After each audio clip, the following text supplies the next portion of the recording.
Hi guys, I hope you are all well, and this is a presentation for your BTEC Film Studies Learning Outcome 2, which is understand the relationship between films and their production context. So, the first part of your assignment is to talk about a film which has had a remake. Okay, and they tend to be high concept films. So you can choose any type of film that's been remade that you like. It doesn't have to be a total remake. It can be, um, for instance, I wouldn't mind if you used like Batman and the Joker film, or films that have a relationship anyway.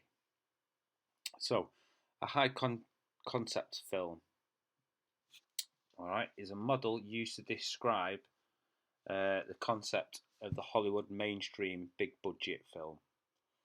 It originally consisted of a 10-point formula that ensured the film conformed to its high concept model.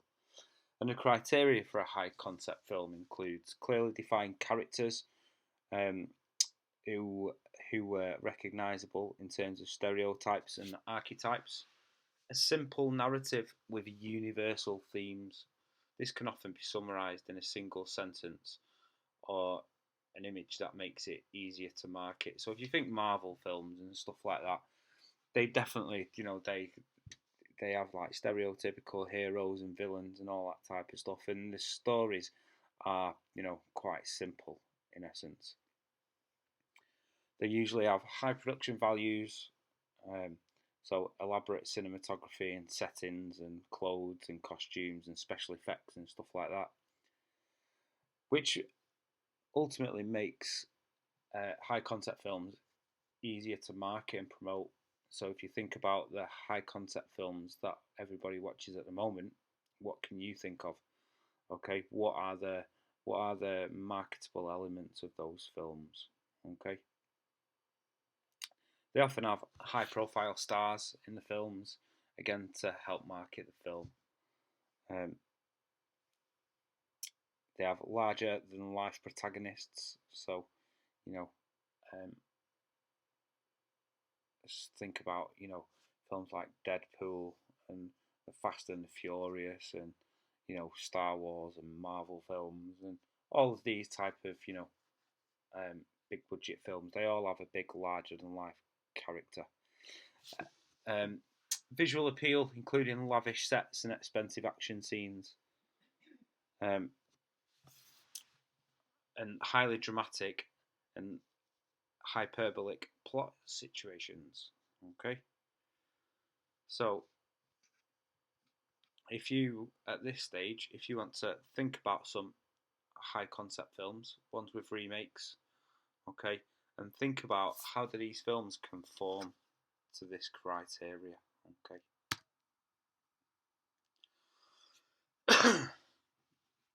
So, a mainstream high concept film, it's important to be aware of the economic context of films and in their production. High concept films are produced by major studios that are conglomerates, which I'm sure you're familiar with, and therefore they have the ability to back the films and rely on the financial returns. Patterns of ownership and control related to the film industry are important to the success of the film. Many major production companies also have a means of promotion, exhibition, and distribution. These companies operate a philosophy of synergy through the practice of vertical and horizontal integration.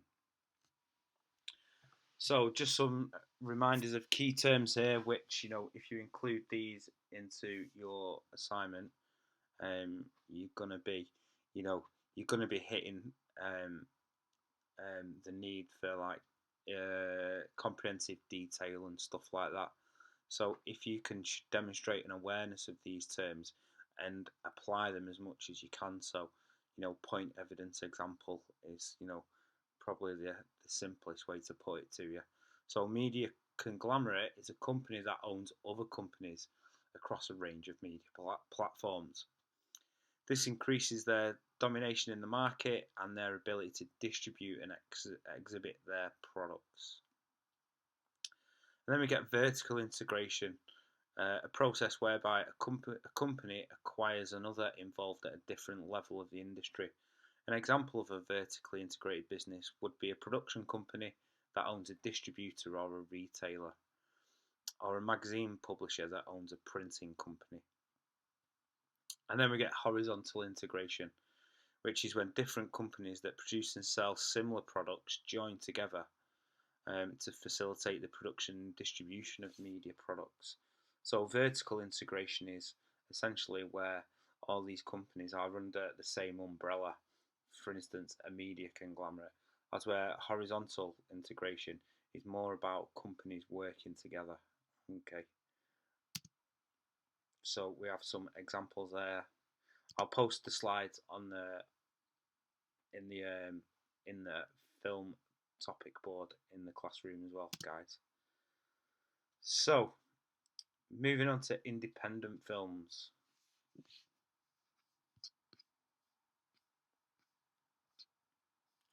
So independent films are ones that are made outside of the financial and artistic control of big, large film companies. A truly independent film should be privately conceived and funded. However, very few films are made that are really independent. This more commonly refers to a film that is made by a smaller company on a low budget. Lots of independent films, they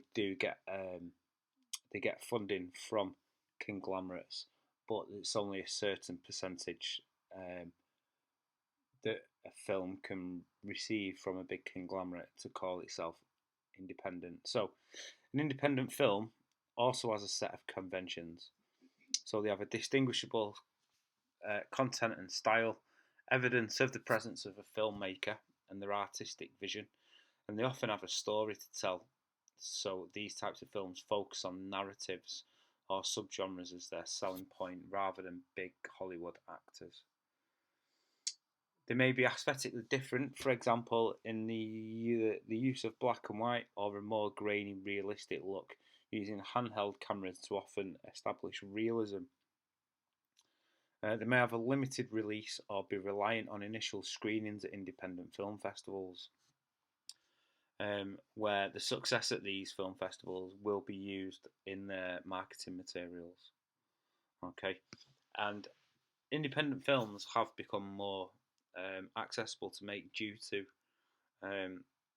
the falling cost of like filming equipment. If you think you can, everyone has a filming device these days, and anyone can access Adobe Creative Cloud at a fairly modest price. So the case study that I'm going to go through with you is a film called I, Daniel Blake. It came out in 2016 and it was made by a filmmaker called Ken Loach.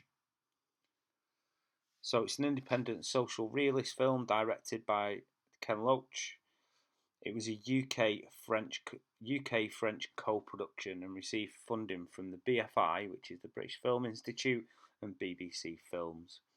It became Ken Loach's largest grossing film at the box office, taking over $8 million. It was highly critically acclaimed and generated much debate due to the contemporary and social political issues addressed in the film. I, Daniel Blake was exhibited at many film festivals and won the Palme d'Or Award at Cannes Film Festival. He was also nominated for many awards, including a BAFTA. So here we have Ken Loach, and we have the trailer here. So if you go on the presentation, you can watch the trailer. Even better, if you could watch the film, that would be awesome. So, the economic factors. Okay, so considering the economic factors, and you have to do this for part 2 of your assignment. Okay, including commercial and not-for-profit funding to the media industries and their products. Economic factors, including funding, are extremely significant to this independent British co-production. The funding bodies are the BFI through the National Lottery Fund and the BBC.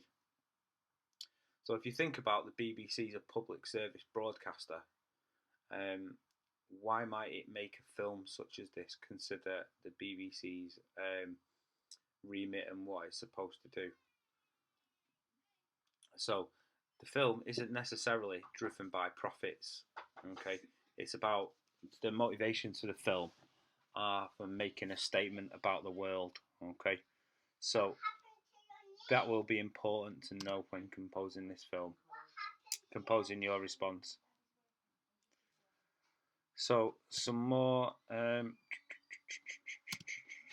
info there. So again, talking about Ken Loach and his relationship with independent films. Okay, you made Kes and a film called Looking for Eric that you might have heard of. So, in terms of marketing, okay, marketing materials establish the status of the reputation of the film.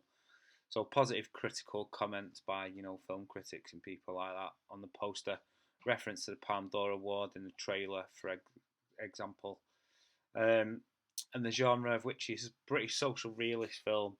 And as said earlier, Ken Loach is an important factor in maintaining this audience. He has a long history of directing work in the genre, and unlike some film genres, which have been impacted by technological developments, social realism hasn't really, okay, because it never relied on it in the first place. As a genre and type of films Loach makes, they do tend to resist change. Okay, they are politically motivated statements. Okay, they might be of the left wing, they might be of the right wing. Okay, there are specific and distinct audiences for the film who are targeted through marketing. So, the trailer reinforces the BBC, BFI, and the Palme d'Or Award. To what extent these references suggest the assumed education level of the media literacy of the target audience? Okay, the trailer explores specific governmental policy, which also may suggest audiences will have an awareness of political and social issues in the UK. The only specific star identified in the trailer using intertitles is the director Ken Loach. Whilst having broad appeal, he is quite famous. He's for creating this type of film. Okay, so that's a brief overview of the presentation. What I will do, I will post another video where I will read through the assignment brief, and I will point to where this might be useful to you. Okay, cheers guys.